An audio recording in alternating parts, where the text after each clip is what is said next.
جو کہ ہم نے رکھا ہے نیکی کی قبولیت اور گناہ کا اثر. تمہیدی کلمات سے نوازیں مولانا.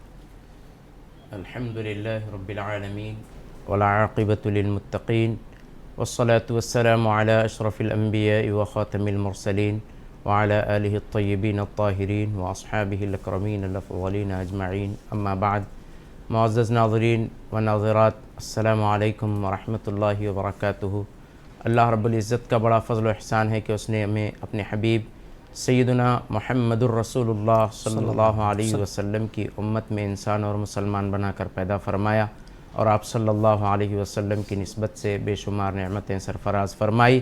ہم پر لازم ہے کہ ہر حال میں اللہ رب العزت کی شکر گزاری کریں اور ناشکری سے بچے رہیں. انشاءاللہ العزیز آج نیکی کی قبولیت کے لیے اللہ رب العزت نے اور اس کے حبیب صلی اللہ علیہ وسلم نے جو شرائط رکھے ہیں اس کا مختصر جو کچھ تذکرہ ممکن ہے اس پروگرام میں کیا جائے گا، اور پھر گناہ کی وجہ سے جو ہماری زندگی اور آخرت پہ اثر پڑتا ہے اس سے متعلق کچھ ذکر کرنے کی سعادت حاصل کی جائے گی، تاکہ اللہ تبارک و تعالی کے بارگاہ میں رجوع ہونے کے لیے ہمارا دل آمادہ ہو، اور عذاب الہی اور مصیبتوں سے بچنے کے لیے ہماری فکریں اللہ رب العزت کی رضا جوئی کے لیے مشغول ہو جائیں. آمین. بے شک شکریہ مولانا. چلیے کالرز کو شامل کریں گے ایک ایک کر کے. ہلو، السلام علیکم. وعلیکم السلام. محترم کون کہاں سے؟ کرناٹک ہبلی سے رضا صاحب بات کر رہا ہوں. جی رضا جی. میرا سوال یہ ہے، جی نیکی قبول ہونے کی دلیل.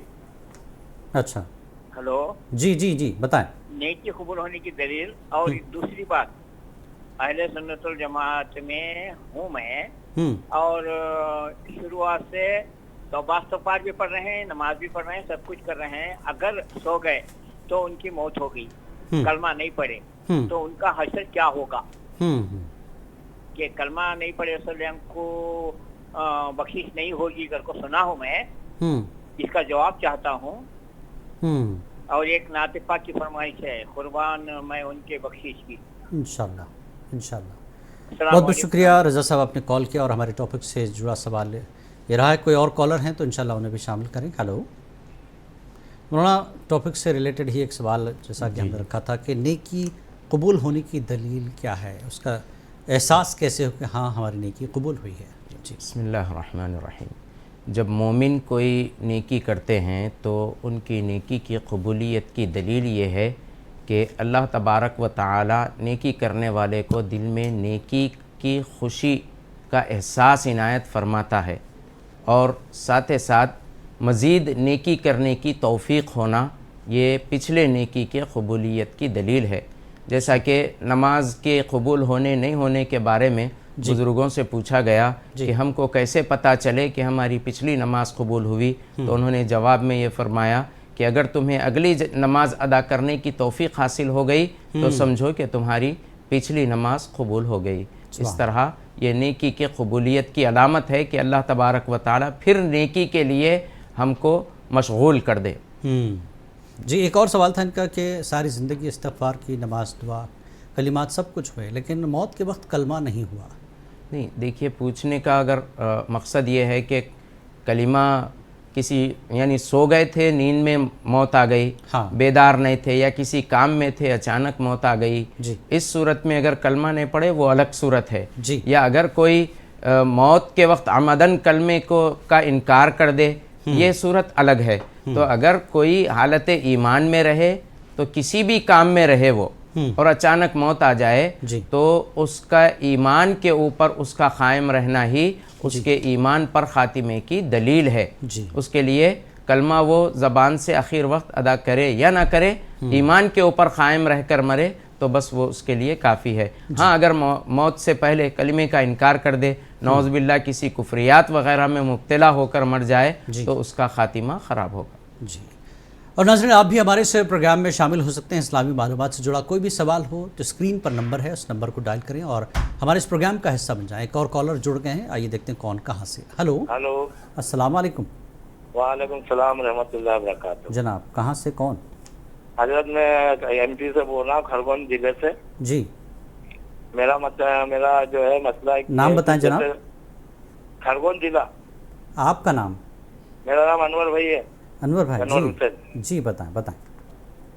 میرا جو ہے مسئلہ یہ حضرت کہ اگر تراویح میں جو ہے سجدہ یہ اپنے سجدہ بھول جائے امام صاحب اور پھر وہ سجدہ نہیں ہو تو اس کا کیا کرنا پڑتا ہے؟ نہیں کس کا سجدہ نہیں ہوا؟ سجدے تلاوت.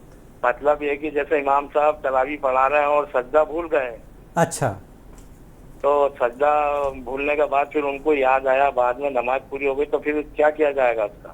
اچھا ٹھیک ہے بتاتے ہیں آپ کو. اور کوئی سوال آپ کا؟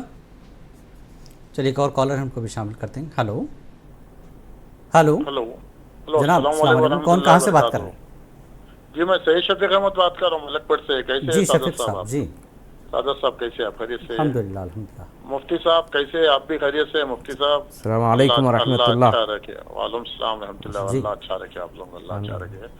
مفتی صاحب میرا سوال یہ ہے آپ سے کہ یہ جو گناہ صغیرہ جو ہوتے، جیسا کہ ہم بعد نماز فجر اگر ہم سے کچھ چھوٹا گناہ صغیرہ ہو جائے، اگر ہم ظہر کی نماز میں اگر ہم اس کو توبہ کر لیے تو کیا وہ ہمارا گناہ معاف ہو جائے گا؟ پھر ایسی ظہر کے بعد کچھ گناہ ہو گئے، پھر عصر میں توبہ کر لیا، ایسی 5 وقت کی نماز میں گناہ صغیرہ معاف ہو جائیں گے مولانا؟ اب گناہ کبیرہ کیسا ہمارے معاف ہونا ہے؟ ٹھیک. جو ہم سے گناہ کبیرہ بھی ہوئے ہوں گے زندگی میں، اس کو کس طریقے سے اللہ کے سامنے ہم رجوع ہونا، کس طریقے سے ہم اس سے معافی مانگنا، تھوڑا اس پر روشنی ڈالیں مفتی صاحب. انشاءاللہ بہت شکریہ. آپ نے ٹاپک سے ریلیٹڈ سوال ہے آج کا ہمارا. آئیے ایک اور کالر ہے ان کو بھی شامل کرتے ہیں. ہلو ہلو ہلو ہلو السلام علیکم. وعلیکم السلام. کون کہاں سے بات کر رہے ہیں؟ جی میں مہاراشٹر نالا سپارہ سے بات کر رہی ہوں، سیما سید. جی بتائیں. جی میرے 2 سوال ہیں. پہلا سوال تو جب میری ممی کا انتقال ہوا تو انہوں نے صرف انتقال قبض ہونے سے پہلے لا الہ الا اللہ بولے. اچھا. محمد رسول اللہ نہیں بولے. ان کی روح قبض ہو گئی تھی. ٹھیک. اور دوسرا سوال یہ ہے کہ میرے پاپا ہمیشہ بولتے تھے میرا انتقال گھر سے باہر ہوئے. ایک میرے پاپا کا انتقال ان کے دل میں تمنا تھی کہ وہ میرے گھر میں نہیں گھر سے باہر انتقال کر جائے. اچھا اچھا. تو ان کا انتقال ہوا سلوار شریف میں. اچھا. جی تو ان کے انتقال کے 10 دن بعد ہمیں پتا چلا کہ ان کا انتقال ہو گیا بول کے. تو اس کے لیے کیا کرنا چاہیے ہم لوگ کو یہ بتائیے. اچھا تو ان کے انتقال کے بعد آپ لوگ میت گھر لائے یا وہیں پہ تدفین ہو گئی؟ کیا کچھ ہوا ہے؟ وہیں پہ ان کا دوسرے لوگوں نے ان کی میت وہیں پہ یہ کر دفنا دی ہے. ٹھیک ٹھیک جی ٹھیک ہے بتاتے ہیں. چلیے ان سوالوں کے جواب دیں گے. وقت یہاں پر ہو رہا ہے ایک بریک کا. وقفے کے بعد جائیں گے تو سوالوں کے جواب بھی دیں گے، اور آپ کے بھی کوئی سوال ہو تو ناظرین ہمارے اس پروگرام کا حصہ بنے. اسکرین پر نمبر ہے 6666665152 پر کال کریں، اور آپ کے ٹاپک سے بھی ریلیٹڈ اور ٹاپک سے ہٹ کر کوئی آپ کا اپنا سوال ہو تو ضرور شامل کریں. انشاءاللہ جواب دینے کی مولانا کوشش کریں گے. انور بھائی ایم پی سے انہوں نے سوال کیا، امام نے تراویح میں سجدہ کرنا وہ بھول گئے، نماز ہو گئی، تو کیا کیا جائے؟ مقتدی اور امام کے لیے کیا شرعاً حکم ہے؟ دیکھیے 2 باتیں ہیں. ایک تو سجدہ جو نماز کی رکعتوں کا ہے جی وہ سجدہ ہے یا تلاوت کا سجدہ. جی سجدہ تلاوت اگر چھوٹ جائے تو نماز ختم ہونے کے بعد جی امام صاحب اعلان کر دیں کہ فلاں رکعت میں سجدہ تلاوت آیت تلاوت کر دی گئی، جی لیکن تلاوت کی رو میں سہون سجدہ کرنا بھول گئے، آپ حضرات سجدہ کر لیجئے. یا پھر نماز ختم ہونے کے بعد پھر اعلان کر کے خود امام صاحب سجدہ کر لیں، ان کے ساتھ پورے مقتدی مل کر سجدہ کر لیں تو کافی ہے. بعد میں بھی نماز کے بعد بھی یہ سجدہ کیا جا سکتا ہے. اگر نماز کی رکعتوں کا اگر کوئی سجدہ ترک ہو جائے تو آخر میں سجدہ سہو کر لیں اور ایک سجدہ جو چھوٹ گیا تھا کر لیں. تو بعض فقہاء کرام نے نماز کے ہو جانے کا یعنی فتویٰ سنایا ہے. البتہ یہ ہے کہ بعض علماء کے نزدیک اگر ایک سجدہ بھی اگر چھوٹ جائے تو نماز ہی فاسد ہو جاتی ہے، نماز چھوٹ جاتی ہے. رکعت کے سجدے کی بات ہے. جی شفیق صاحب نے سوال کیا حیدرآباد سے، گناہ صغیرہ فجر سے ظہر کے درمیان رجوع کر لیں تو توبہ کیا ہو جائے گی؟ پھر اس طرح سے ہر نماز کے بیچ میں اگر گناہوں کی معافی مانگ لے، گناہ صغیرہ کی انہوں نے سوال کیا، اور گناہ کبیرہ کے لیے کیسے رجوع ہوں، اللہ سے کیسے معافی مانگیں؟ دیکھیے گناہ صغیرہ یہ چھوٹے گناہ ہیں اور گناہ کبیرہ بڑے گناہوں کو کہتے ہیں. جی ٹھیک ہے، یعنی بڑے گناہ وہ یعنی اللہ تبارک و تعالیٰ نے یا حبیب پاک صلی اللہ علیہ وسلم نے جس کام سے منع کیا جی وہ کام ہیں، اور صغیرہ گناہ مثال کے طور پر غفلتاً کسی غیر محرم پہ نظر پڑ گئی، بالارادہ نہیں، غفلتاً نظر پڑ گئی راستے میں، یا کوئی مکروہات چھوٹے مکروہ تنزیہی اگر ادا ہو گئے ہوں، ایسے کوئی مکروہات وغیرہ ادا ہو گئے ہوں، تو اس کے لیے اللہ رب العزت کے فضل سے بعض موقع ایسے ہیں کہ بندہ توبہ کرنے کی بھی ضرورت نہیں، کوئی نیکی کر لے تو اللہ تبارک و تعالیٰ اس کے عوض میں اس کو معاف فرما دیتا ہے۔ سبحان صدقہ کر دے تو گناہ معاف ہو جاتے ہیں، گناہ صغیرہ۔ اسی طرح وضو کر لے تو اعضائے وضو سے جو گناہ ہوئے تھے، وضو کے اعضاء دھلتے ہی خود بخود وہ گناہ معاف ہو جاتے ہیں۔ اسی طرح بندہ حالت قیام میں ٹھہرے اور تو اس کے سر پر گناہوں کی پوٹلی رہتی ہے، اور جب وہ رکوع کرے تو وہ اس کا سر سے گناہوں کا بوجھ گرا دیا جاتا ہے۔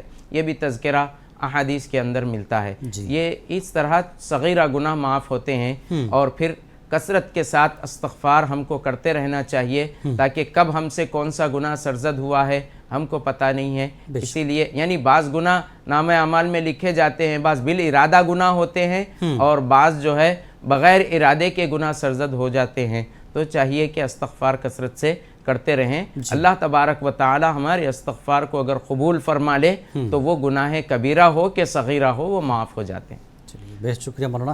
سیما ہے مہاراشٹر سے، انہوں نے سوال ایک پوچھا ہے ان کے بارے میں کہ ان کی والدہ ہیں، وہ آدھا کلمہ ان کی زبان سے نکلا ہے۔ دیکھیے کلمہ پڑھ رہے تھے اور ان کی روح پرواز ہو گئی۔ اللہ تبارک و تعالیٰ کا بڑا فضل ہے کہ ان کو کلمے کی سعادت نصیب ہوئی، اور ان کا پورا کلمہ پڑھنا ہی تصور ہوگا، وہ پورا کلمہ پڑھنا ہی تصور ہوگا۔ اللہ تبارک و تعالی ہم سب کو، ہمارے اہل و عیال کو، بلکہ ہماری نسلوں کو اللہ تبارک و تعالی کلمے پر، ایمان پر موت سرفراز فرمائے۔ ان کے والد بزرگوار کے بارے میں کہہ رہے تھے، اللہ تبارک و تعالی کسی کے ساتھ ایسا موقع نہ دے کہ ان کے کوئی قریبی انتقال کر جائیں اور اقربا کو ان کے آخری دیدار کا موقع نہ ہو۔ اللہ تعالیٰ ایسی آزمائش سے ہم سب کو محفوظ رکھے۔ دیکھیے تدفین ہو گئی ہے تو اگر قبر کا پتہ ہے، وہاں کوئی لوگ آپ کو پتہ دے سکتے ہیں، تو جا کر قبر کی زیارت کریں۔ والدین کی قبر کی زیارت کرنے کا حضور صلی اللہ علیہ وسلم نے حکم دیا ہے، بلکہ ہفتے میں ایک بار اپنے والدین کی تم قبر کی زیارت کیا کرو، فرمائے حضور علیہ السلام۔ اور اس کا فائدہ یہ بیان فرمائے کہ اگر خدا نہ خواستہ تمہارا نام نافرمانوں میں ہے تو والدین یا ان میں سے کسی ایک کی قبر پر ہفتے میں ایک بار زیارت کرنے سے اللہ تبارک و تعالی فرما برداروں میں نام لکھ دیتا ہے۔ یہ والدین کے قبروں کی زیارت کا فائدہ۔ جی چلیے کالرس انتظار کر رہے ہیں ہمارا، کون ہے اور کہاں سے دیکھتے ہیں۔ ہلو ہلو ہلو، لگتا ہے آواز نہیں پہنچ پا رہی ہے۔ ہلو جی السلام علیکم محترم، کون کہاں سے بات کر رہے ہیں؟ جی میں وارث منصوری بول رہا ہوں ریوا سے۔ جی وارث صاحب، جی خیریت سے ہیں آپ؟ الحمدللہ، بتائیں کیا جاننا چاہیں گے؟ میرا سوال ہے کہ جو سمندر موسیٰ علیہ السلام اور فرعون کے بیچ میں جو جنگ ہوئی تھی، اور جو سمندر کا جو واقعہ تھا وہ بتا دیں۔ ٹھیک ہے مولانا نے سن لیا، بتاتے ہیں آپ کو۔ کوئی اور کالر ہیں انہیں بھی شامل کر لیں۔ ہلو ٹھیک ہے مولانا، ٹاپک سے ریلیٹڈ ہی جاننا چاہیں گے کہ نیکی کی قبولیت کا جو اصل معیار ہے وہ کیا ہے، اور کیا صرف عمل کافی ہے یا اخلاص اور سنت کی پیروی بھی شرط ہے؟ بسم اللہ الرحمن الرحیم۔ سب سے پہلے نیکی کی قبولیت کے لیے ایمان شرط ہے۔ جی جس کے پاس ایمان ہے اسی کی نیکی قابل قبول ہوگی۔ جی اور جو مومن نہیں ہے وہ کتنی بھی نیکی کر لے اس کے لیے ثواب نہیں ہے۔ دنیا میں اللہ تبارک و تعالی غیر مومن کو نیکی کرنے پر اس کا دنیاوی فائدہ سرفراز فرما دے گا، لیکن اخروی فائدہ آخرت کے لیے اس کا کوئی ثواب نہیں ہوگا۔ دوسری شرط ہے کہ نیکی میں اخلاص ہو، یعنی خالصتاً اللہ رب العزت کے لیے نیکی کی جائے، تو یہ نیکی کی قبولیت کے لیے یہ دوسری شرط ہے۔ اور ایک شرط ہے نیکی بے ریا کیا جائے، یعنی اس کے اندر ریاکاری یا دکھاوا اس کے اندر شامل نہ ہو۔ ایسی نیکی جس کے اندر دکھاوا شامل ہے وہ بھی نامقبول ہوتی ہے۔ حضور علیہ الصلاۃ والتسلیم نے صحابہ کرام سے پوچھا کہ مفلس کون ہے؟ تو صحابہ کرام میں سے کسی نے جواباً عرض کیا یا رسول اللہ صلی اللہ علیہ وسلم مفلس وہ ہے جس کے پاس درہم و دینار نہ ہو۔ تو حضور صلی اللہ علیہ وسلم ارشاد فرمائے مفلس وہ نہیں ہے جس کے پاس درہم و دینار نہ ہو، بلکہ مفلس وہ ہے جو میدان محشر آئے اور پھر اس کی نیکیاں کسی اور کو دے دی جائیں، وہ شخص مفلس ہے بولے۔ تو اسی طرح ایک بات یہ بھی ہے کہ جو شخص جس کی نیکیاں میدان محشر میں ضائع ہو جائیں وہ شخص مفلس ہے۔ ریاکاری کی وجہ سے نیکیاں ضائع ہو جاتی ہیں اور پھر کسی کے حقوق مارنے کی وجہ سے بھی نیکیاں ضائع ہو جاتی ہیں۔ اللہ تبارک و تعالی ہم کو ایسی خطاؤں سے محفوظ رکھے۔ چلیے کالرز پھر ایک بار ہمارے انتظار میں ہیں، دیکھتے ہیں کون۔ السلام علیکم۔ السلام علیکم۔ وعلیکم السلام، کون کہاں سے بات کر رہے ہیں؟ میں کرنول سے بات کرتی ہوں، فاطمہ۔ کرنول؟ ہاں جی بتائیں۔ میرا سوال ہے کہ عہد نامہ قرآن میں کون سے پارے میں بھی نہیں ہے بلکہ پنسورے میں ہے، جو اس کا ذرا ٹھیک ہے، خلاصہ بتا دیجیے۔ ٹھیک ہے، وہ کب نازل ہوا معلوم نہیں، جس کو قرآن میں نہیں ہے۔ ٹھیک ہے، عہد نامہ کیا ہے، ٹھیک بتائیں۔ اور کوئی سوال آپ کا آج؟